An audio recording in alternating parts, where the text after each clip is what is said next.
할렐루야! 사랑하는 교회 여러분, 오늘도 말씀으로 승리하는 복된 날 되시기를 축복합니다. 오늘 본문은 요셉을 미디안 상인들에게 팔아버리자 제안하였던 유다가 그의 며느리 다말과 불륜의 관계를 맺게 되는 배경을 다루고 있습니다. 유다는 형제들을 떠나 아둘람 사람 히라와 가깝게 지내면서 가나안 사람 수아의 딸과 결혼하여 3명의 아들을 낳았습니다. 유다는 다말이라는 여인을 큰 아들 엘의 아내로 데리고 오게 되는데요. 그만 아들 엘이 하나님 보시기에 악함으로 죽게 됩니다. 가문의 계승을 극히 중요시했던 고대 사회에서는 계대 결혼이라는 제도가 있었습니다. 현대 사회에서는 도덕적으로 도저히 이해할 수 없는 제도이지만 고대 사회에서는 충분히 납득될 수 있었던 제도이죠. 자식이 없이 죽은 형제의 대를 잇기 위해 남아있는 다른 형제가 죽은 형제의 부인과 결혼하여 가문을 이어나갈 자식을 낳아주는 풍습이죠.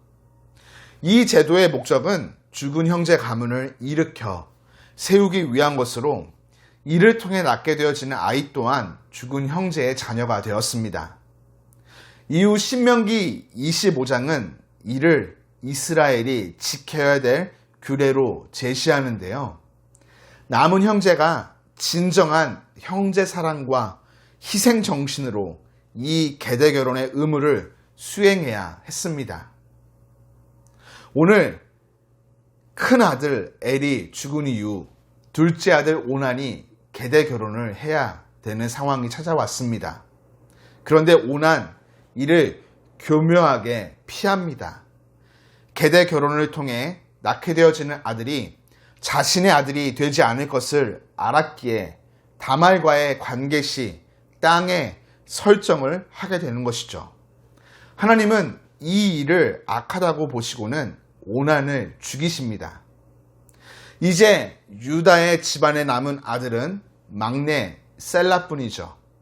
이에 유다는 셀라가 죽을 것을 염려하여 며느리 다말을 그녀의 아버지의 집으로 다시 돌려보냅니다. 유다는 남아있던 셀라로 하여금 계대 결혼의 의무를 수행치 못하게 하므로 결국 다말이 간계를 꾸며 유다를 유혹하게 하는 결정적인 누를 발생하게 합니다. 이로 유다는 그의 삶의 행적에 영원히 씻을 수 없는 과오를 남기게 되죠.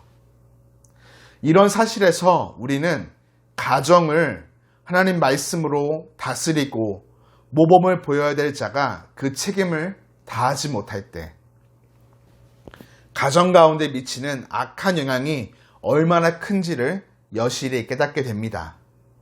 어쩔 수 없는 상황이었다 유다가 말할지 모르겠지만 하나님이 주신 우리가 지켜야 될 절대적인 기준을 버리고 자기 생각대로 행동한 유다의 결과는 후대에까지 비판받는 삶으로 남게 됩니다. 삶의 기준을 분명하게 갖지 않으면 우리는 방향을 잃어버리게 됩니다. 더욱이 우리가 사는 이 시대는 가치관이 혼탁하여 기준도 모호하죠. 이때 한 가정을 이끌어가는 가장이 하나님 앞에서 거룩하며 바르게 살기 위해서는 하나님의 말씀에 기준을 두는 삶을 살아야 합니다. 말씀이 삶의 뚜렷한 가치관이며 삶의 기준이 되어야 하는 것이죠. 그럴 때 가장을 따라 가족 구성원 모두가 바른 길로 걸어갈 수 있게 되어질 것입니다. 말씀 앞으로 올라오신 사랑하는 교회 여러분, 또한 한 가정의 가장이 되시는 여러분, 오늘뿐만 아니라 계속해서 날마다 하나님의 말씀이 내 삶의 뚜렷한 가치관이 되며 기준이 되도록 말씀 앞에 올라와 묵상하십시오. 이것이 이 시대 우리 가정이 또 우리의 가정을 이끌어가는 가장이 하나님 앞에서 바로 살아갈 수 있는 해답이며 능력입니다. 바라기는 이러한 삶을 통해 후대에까지 우리 모든 가정들과 가장들이 칭찬과 명성을 얻기를 주님의 이름으로 축복합니다.